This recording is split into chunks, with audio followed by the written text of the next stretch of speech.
যা মাকে গিয়ে বলবো হ্যাঁ যে আমি একটা নতুন ফোন কিনেছি, এটাই তো দেখা এখানে থাক, যাই মাকে গিয়ে আগে বলি।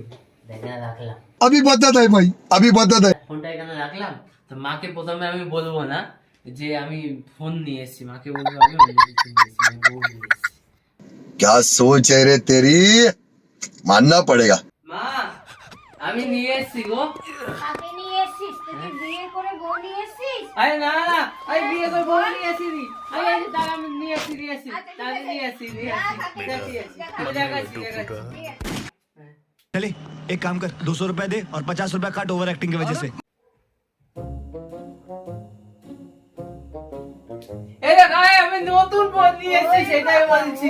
ভিভো V44 আমি নিয়ে এসেছি। হ্যাঁ তুমি না যা খুশি ভাবো, খুব ভালো, খুব ভালো। আমি এই ফোন নিয়ে এসেছি না, বিয়ে করে নিয়ে এসেছি। ভাবছিস সেইটাই? না না, যদি ফোন নিয়ে এসেছি দেখেছো ভালো ফোন আছে, এটা খুব ভালো ক্যামেরা, বলছি হ্যাঁ, খুব মানে ভালো। 4K রেকর্ডিং হয়, হ্যাঁ। খুব দামি ফোন এটা। আচ্ছা। এই যে ভিভো V44 এটা কিনে নিয়েছি। আমার ফোনটা পুরনো হয়ে গেছে তো, নষ্ট হয়ে গেছে, কি করবো, যার জন্য ঠিক এই আছে। ফোনটা আমি নিয়ে হ্যাঁ। এসেছি, ভিভো খুব ভালো, V44 টা। হ্যাঁ, খুব ভালো হয়েছে। এটা 56,000 টাকা দাম পড়ছে। 56,000 টাকা দাম পড়েছে? হ্যাঁ। ওরে বাবা, খুব ভালো হয়েছে বাবা।